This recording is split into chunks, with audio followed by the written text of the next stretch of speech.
శ్రీరామ రామ రామేతి రమే రామే మనోరమే సహస్రనామ తత్తుల్యం రామనామవరాననే. రామాయ రామభద్రాయ రామచంద్రాయ వేదసే రఘునాథాయ నాథాయ సీతాయాం పతయే నమః. ఆపదామపహర్తారం ధాతారం సర్వసంపదాం లోకాభిరామం శ్రీరామం భూయో భూయో నమామ్యహం. శ్రీ రాధాకృష్ణ రామాయణంలో సుందరకాండను ముగించుకొని యుద్ధకాండలో అడుగెడుతున్నాం.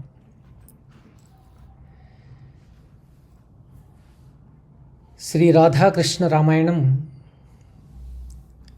ముముక్షువుల సాధనకు కరదీపికగా ఉపయోగపడగల గ్రంథరాజం.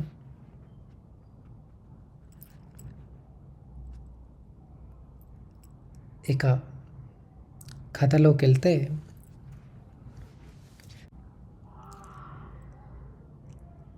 సీత కాలనాగం, ఎంతటి వాడినైనా కాటు వేయక తప్పదు.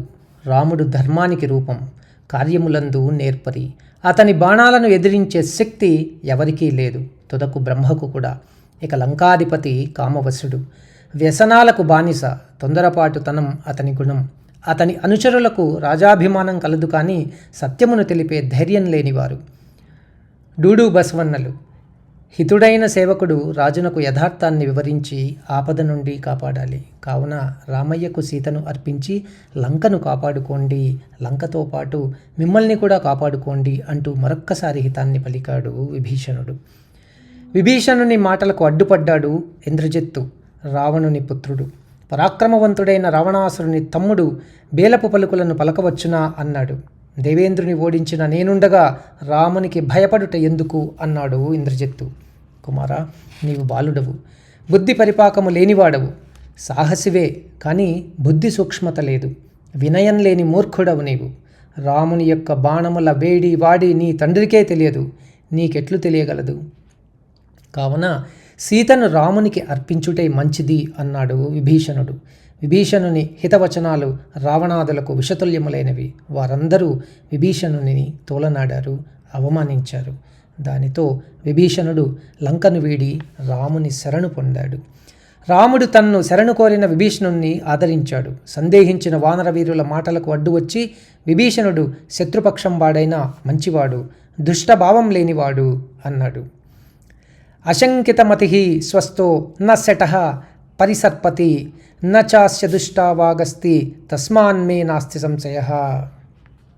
కపటబుద్ధి కలవాడు శఠుడు ఎదుటపడి నిశ్చలంగా ఉండలేడు, మనోభావాలను దాచలేడు. అందులో రాక్షస రాజ్యమునందు కోరిక కలవాడు ఇతనిని స్వీకరించుట మంచిది అని హనుమంతుడు అన్న మాటలకు సంతోషించాడు. మిత్రుడని చేరవచ్చిన వానిలో గుణదోషాలను ఎంచరాదు, ఆపదలో ఉన్నవానికి అభయం ఇవ్వటం రాజుల ధర్మం. హనుమంతుడు పలికినట్లు విభీషణునికి మనకు కులపరంగా శత్రుత్వం లేదు, మీదు మిక్కిలి రాజ్యకాంక్షతో వచ్చాడు.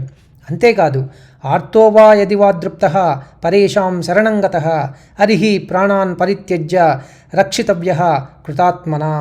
శరణు జొచ్చినవాడు శత్రువు అయినను, గర్వంతో ఉన్నవాడైనను, ఆర్తుడైనను రక్షించుటే ఉత్తమ ధర్మం. అంతెందుకు, సాక్షాత్ రావణుడు శరణు వేడినా అతనిని రక్షించుటకు వెనుకాడను అని రాఘవుడు దృఢంగా పలికాడు. రాముని మనస్సు తెలుసుకున్నాడు విభీషణుడు, రావణాసురుని తమ్ముడు. పరిత్యక్తా మయా లంకా మిత్రాని చ ధనాని చ భవద్గతం హి మే రాజ్యం జీవితంచ సుఖాని చ. లంకను, మిత్రులను, భార్యాబిడ్డలను కూడా వదిలాను. నా రాజ్యమును గాని నా క్షేమమును గాని నీవే, అన్యథా శరణం నాస్తి త్వమేవ శరణం మమ అంటూ రాముని పాదాలపై పడ్డాడు విభీషణుడు. కరుణతో అభయమిచ్చాడు రామయ్య, ప్రేమతో లాలించాడు. విభీషణుడు రాముని ప్రేమలో కరిగిపోయాడు. రాముని విభీషణుని అప్పుడే లంకా నగరానికి పట్టాభిషేకం చేశాడు. పొంగిపోయాడు రావణుని తమ్ముడు. రాక్షసుల పరాక్రమాలను రామునికి వివరించాడు. సముద్రాన్ని దాటుటకు సముద్రునికై ప్రార్థించమన్నాడు. విభీషణుని సూచన మేరకు రాముడు 3 రాత్రులు ఉపవసించాడు. కానీ ఫలితం కనిపించలేదు. కడకు ఒక్క ధనుష్టంకారంతో సముద్రుడు రామునికి ఎదురుపడ్డాడు. వానరులలో నలుడు విశ్వకర్మ కుమారుడు. అతని చేత సేతు నిర్మాణాన్ని చేయించమన్నాడు సముద్రుడు. నలుని చేత సేతు నిర్మాణం జరిగింది. సేతు నిర్మాణాన్ని సకల దేవతలు ఆకాశం నుండి చూచి ఆశ్చర్యపడ్డారు. రామదండు సేతువుపై నడిచి లంకను చేరింది. లంకానగరం యొక్క శోభకు రాముడు మురిసిపోయాడు. సీత జ్ఞాపకాలతో కుంగిపోయాడు. రాముని ఆనతి మేరకు లక్ష్మణుడు సైన్యాన్ని గరుడ వ్యూహంగా తీర్చిదిద్దాడు. గరుడ వ్యూహానికి వక్షస్థలంలో అంగదుడు, కుడి ఎడమ ప్రక్కలలో ఋషభుడు గంధమాదనుడు, శిరస్థానంలో రామలక్ష్మణులు, కుక్షిస్థానంలో జాంబవంత సుషేణులు, వేగదర్శి అను భల్లూక నాయకులు, పడమర దిక్కులో వరుణుడు, పుచ్చభాగాన సుగ్రీవుడు నిలబడి ఉండునట్లుగా గరుడ వ్యూహాన్ని ఏర్పాటు చేశాడు లక్ష్మణుడు. లంకలో శత్రు సైన్యాన్ని గురించి సుఖసారణులు రావణాసురునికి వివరించసాగారు. లంకకు చుట్టూ ఉన్న పర్వతాలన్నీ వానర సైన్యంతో నిండిపోయాయి. సమస్త వానర సైన్యానికి నాయకుడు నీలుడు, అగ్ని అంశలో జన్మించినవాడు. అదిగో వాలమును పదే పదే విదిలించుచున్నవాడే అంగదుడు, దేవేంద్రుని మనుమడు, సుగ్రీవునికి ప్రియమైనవాడు. అంగదుని వెనక ఉన్నవాడు నలుడు, సేతువును నిర్మించిన మేధావి అతనే. సుగ్రీవుని వద్దకు పోయి వచ్చుచున్న తెల్లని శరీరఛాయ కలవాడు శ్వేతుడు, భయంకర పరాక్రమం కలిగినవాడు. పొడవాటి జూలు కలిగిన సింహము వంటివాడు రంభుడు. అదిగో అక్కడ ఆవలించుచున్న బలశాలి శరభుడు. ఇక అశోకవనాన్ని నాశనం చేసి లంకను దహించినటువంటి హనుమంతుడు. అడుగో చూడండి, అక్కడ నీలవర్ణుడు దశరథ పుత్రుడగు రాముణ్ణి చూడు. నీవు తెచ్చిన సీతాదేవి అతని భార్యయే. రాముని కుడివైపున ఉన్నవాడు లక్ష్మణుడు, అతని తమ్ముడు. ఇక ఎడమ పక్కన ఉన్నవాడు నీ తమ్ముడు విభీషణుడు అని పేరున వివరించసాగారు సుఖసారణులు. దీనితో శత్రువులను పొగిడినారను నెపంతో సుఖసారణులను దూషించాడు. మరొక్కమారు గూఢచారులను పంపి ఇంతకు మునుపు గ్రహించిన శత్రు సైన్య వివరాన్ని ధృవీకరించుకున్నాడు రావణాసురుడు.